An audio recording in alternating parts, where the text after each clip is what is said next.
দ্বিকক্ষ বিশিষ্ট সংসদ ব্যবস্থার সুবিধা অসুবিধাটা আপনার কাছে একটু জানতে চাইবো। আপনি ভোটের সময় একটা স্লোগান আছে না, দেখাই মুরগি খাওয়ার ডাল। এখন কি ষড়যন্ত্র চলছে? আমাদের কমন যে এনিমি সে কিন্তু আমাদের দেশের জন্য শত্রু।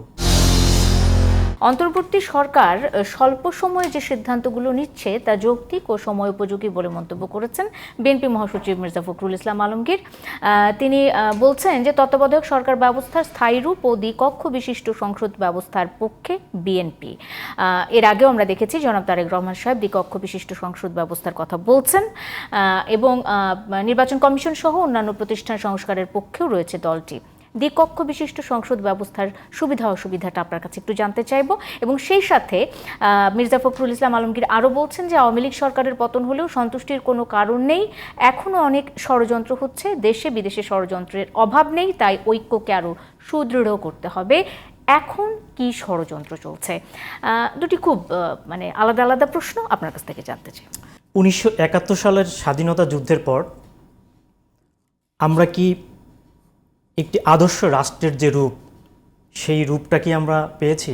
বা সেই আদর্শ রাষ্ট্রের যে নাগরিক, সেই নাগরিকদের যে ব্যবহার, তাদের যে আচার আচরণ, বিহেভিয়ার, সেটা কি আমরা প্রতিষ্ঠিত করতে পেরেছি?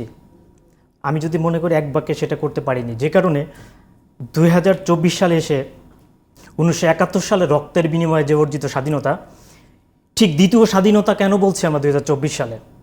যেহেতু 1971 সালে আমরা পূর্ণাঙ্গ রাষ্ট্রে, পূর্ণাঙ্গ একটি আদর্শ রাষ্ট্র তৈরি করতে না পারার কারণে 2024 আমাদের দ্বিতীয় স্বাধীনতার ডাক দিতে হয়েছে। এখন আপনি যেটা বলছেন, বিএনপির মহাসচিব কথা বলেছেন, বিএনপি তো 31 দফা দিয়েছেন।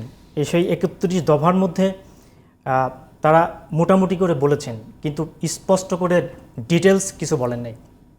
এখন আমার প্রশ্নটা হচ্ছে, রাজনৈতিক দল তারা যেটা বলেন সেটা মিন করেন কিনা? আপনি অনেক সুন্দর কথা পেপারে বলতে পারেন, কিন্তু ক্ষমতা আসার পর তখন আপনার সেই চরিত্রটা ঠিক থাকে কিনা সেটা আপনাকে মিন করতে হবে।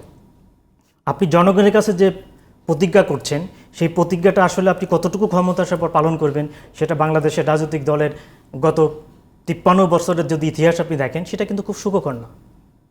সুতরাং আপনি যেটাই বলেন না কেন, সেটা আমাদের রাষ্ট্রের রাজনৈতিক দল বলেন, দেশের মানুষ বলেন, সবাইকে আমাদের চিন্তা করতে হবে যে আমরা যে কথাটা বলছি আসলে কি সেটা মিন করে বলছি কিনা।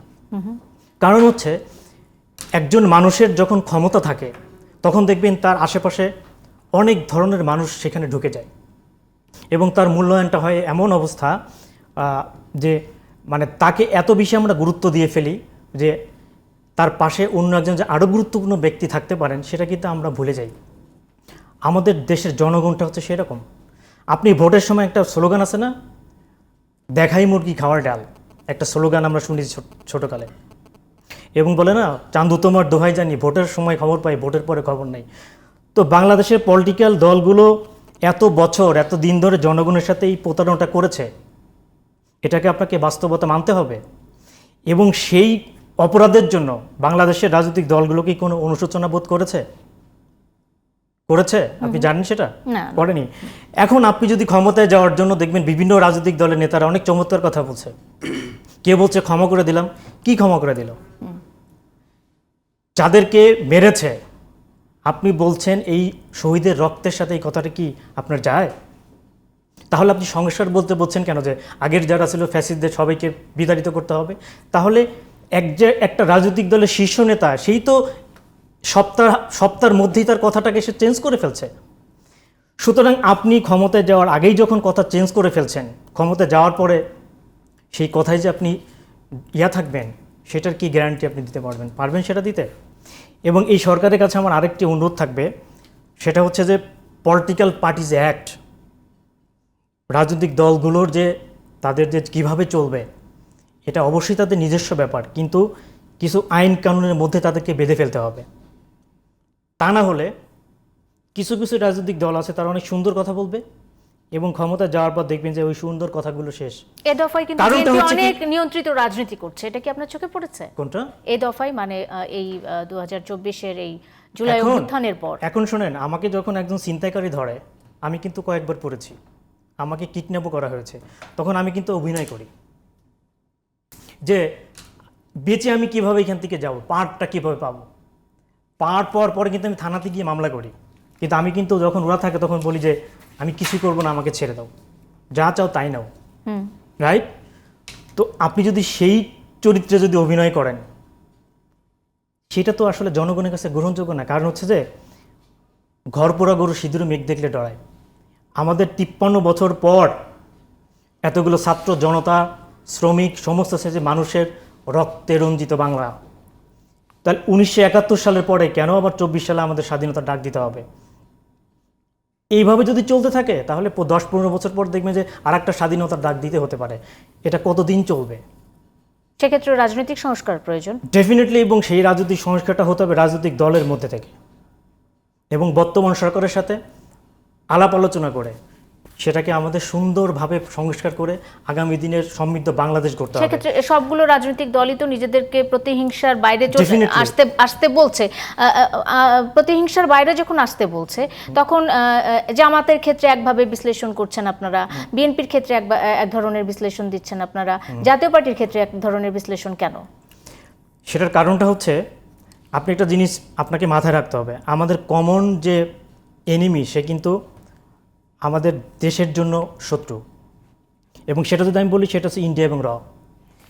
তাদের এখন মেন টার্গেট হচ্ছে আমাদের জাতির মধ্যে বিভেদ তৈরি করা। যখন আপনার একটা একতাবদ্ধ জাতি যখন যে উন্নতিটা করতে পারে, বিভক্ত জাতি কিন্তু সেটা পারে না। আপনি দেখেছেন জাতীয় সঙ্গীত যখন চেঞ্জ করার কথা বলছে একজন ব্যক্তি, সারা বাংলাদেশে কিন্তু দেখবেন এটা নিয়ে আন্দোলনে নেমে গেছে। তার মানেটা কি? আমাদেরকে এই যে কথার তীর, এই যে কথার যে বিষয়গুলো, সেটা আমাদের সংযত হতে হবে। কারণটা হচ্ছে যে এখন আমাদের প্রত্যেকটা রাজনৈতিক দলকে এক জায়গাতে এই আন্দোলনে যেভাবে ছাত্রদের নেতৃত্বে আমরা সবাই ঝাঁপিয়ে পড়েছিলাম, এখন প্রত্যেকটা রাজনৈতিক দল সে ক্ষমতায় যাবে তার নির্বাচন কেন্দ্রিক কথা বাদ দিতে হবে। সে নির্বাচনে জয়লাভ করার জন্য, ভোট পাওয়ার জন্য এখন কথা বলা থেকে বিরত থাকতে হবে। আপনাকে জনগণের চিন্তা করতে হবে, এবং আপনি আজকে যেটা বলছেন কালকে সেটা করতে পারবেন কিনা, সেটা মিন করেন কিনা, সেটা আপনি বলতে হবে। কারণ আপনাকে বলি, আপনার মনে থাকবার কথা, এই শেখ হাসিনা তাদের নির্বাচনের ইয়াতে বলছিল না 10 টাকা কেজি চাল, ঘরে ঘরে চাকরি, সয়াবিন তেল 40 টাকা, সেটা কি দিতে পেরেছে? এটার জন্য কি আমরা কি তাদেরকে কোনো বিচার করতে পেরেছি? সে বিনা ভোটে 15 বছর আমাদের উপর জগদ্দল পাথরের মতো চাপিয়েছিল। আগামী দিনেও যে কেউ এই সমস্ত সুন্দর সুন্দর বাক্য বলে যে আমাদের উপর আবার চাপাবে না, তার কি গ্যারান্টি আছে?